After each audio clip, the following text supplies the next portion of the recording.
He was once a legend, dominating Silicon Valley and Wall Street, where high-stakes games played out with billions of dollars on the board. But now he roams among desperate entrepreneurs. He no longer plays the big game, yet he remains the best. The wealthy beggar and the strategy of a big fish in a small pond. Los Angeles, a sweltering afternoon, the sun hanging in the sky like a blazing orb, casting harsh light over the bustling commercial district. Major stores like Macy's and Nordstrom flaunt discount signs, drawing crowds with shopping bags brimming with goods. Upbeat music blasts from outdoor speakers, blending with laughter and the clack of high heels on the sidewalk. But amid this glamorous scene, a small corner stands apart, where an aging fashion shop teeters on the brink of collapse. Its faded sign dangles precariously out front, a silent declaration that its glory days are long gone. Liam, the shop's owner, sits inside, clutching a bankruptcy notice, his eyes fixed on a balance sheet awash in red numbers. Sweat rolls down his forehead, not from the heat, but from the crushing pressure on his shoulders. His store was once a source of pride, but now it's a faint ghost overshadowed by the fashion giants dominating the market.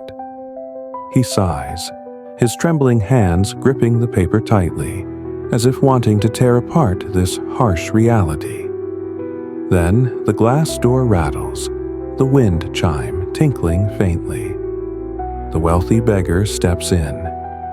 He stands there, his weathered coat caked with road dust.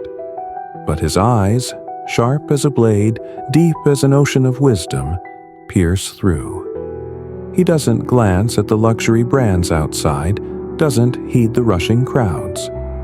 He simply stands before Liam's humble shop, a phantom appearing just as all hope fades. Liam looks up, frowning, his voice edged with irritation. What do you want? The beggar doesn't answer. His gaze sweeps the store, the sparse clothing racks, dusty price tags, and the heavy air of defeat. Then he smirks, a fleeting smile tinged with mystery. Are you trying to compete with the giants out there? Liam sighs, tossing the paper onto the table with a dry thud. Compete with what? They've got money, brands, ads on every TV channel and social media platform. I've just got this little shop, selling a few pieces here and there, a small fish in the ocean, bound to get swallowed sooner or later. The beggar shakes his head, his movement slow but deliberate. You're not a small fish in the ocean. Liam furrows his brow, suspicion clear in his eyes. Then what am I?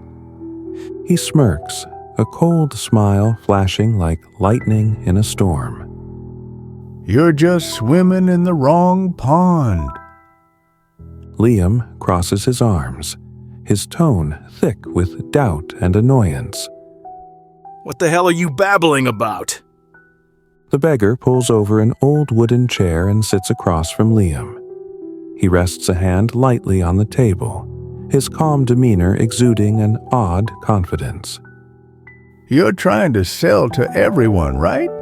Squeezing into the mass market with products that look like dozens of other brands out there?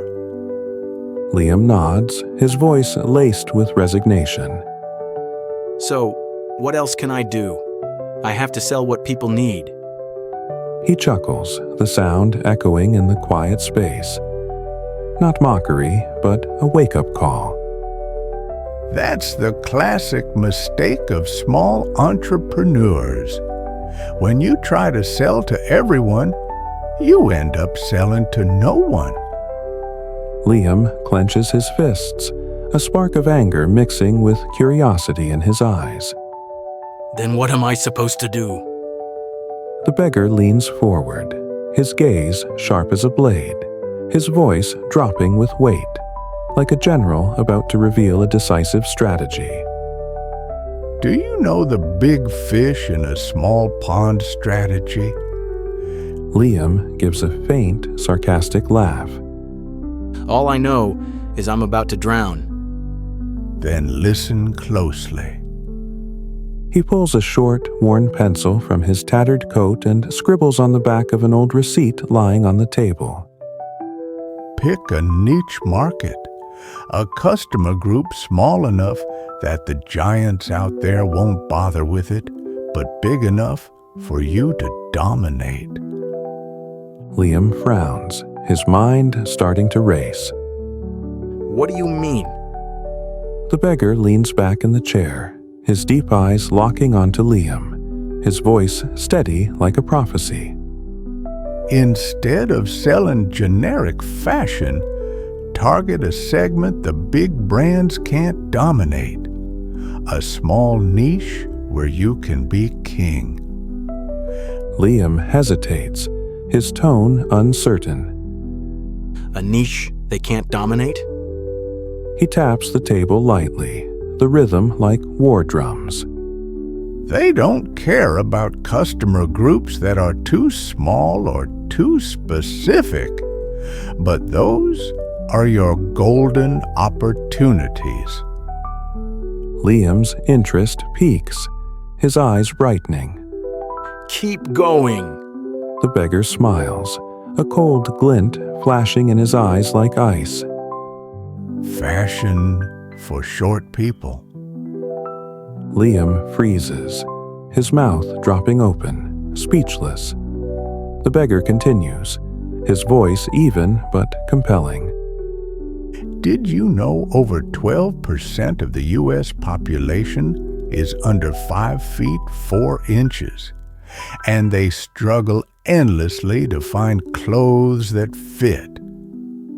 Liam blinks, starting to picture it, his voice tentative.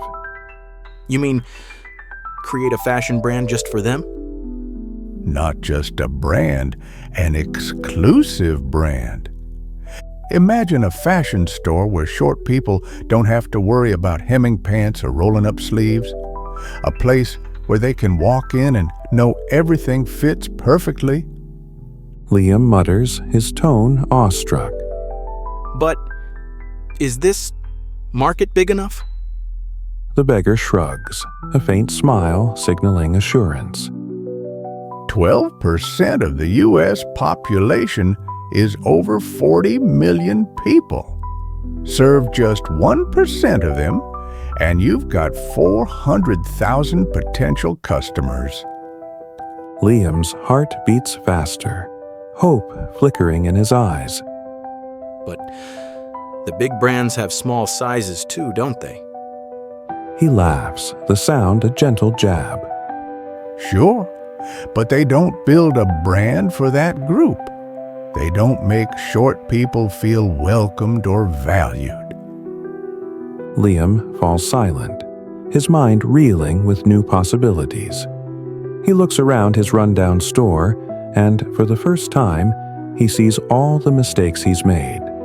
He'd been swimming in an ocean too vast, where giant sharks were ready to devour him. But now it's different. He'll create his own pond, where he's the ruler. 3 months later, a new fashion brand is born. Short People Fashion. No longer a cluttered shop selling generic clothes like thousands of others.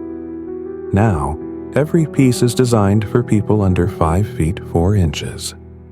Customers who once struggled to find a fit flock in, turning the store into a unique destination. The marketing campaign is simple but hits the mark. Finally, a brand for us. The results exceed all expectations. The shop is packed daily. Local papers sing its praises. TikTok and Instagram influencers rave about the brand for short people. Those who once felt overlooked now proudly wear perfectly fitted outfits. One day, as Liam opens the safe and sees revenue 5 times higher than 3 months ago, he finds a small note tucked in the ledger.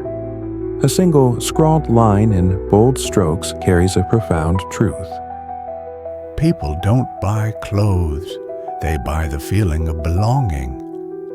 Below it, the familiar signature, the wealthy beggar. Liam looks up, peering out through the dusty window. A familiar figure in an old coat slips quietly into a side street, blending into the bustling crowd. He starts to run after him, wanting to shout his thanks, but then he stops. He knows the man doesn't want to be found. He was once a legend, ruling Silicon Valley and Wall Street, where billion-dollar games unfolded on the board. But now, he wanders among desperate entrepreneurs, wielding strategies sharp as blades. He no longer plays the big game, but in every small move he makes, he remains the best. And one day, when another entrepreneur hits a dead end, he'll appear again, silent as a phantom, to change everything.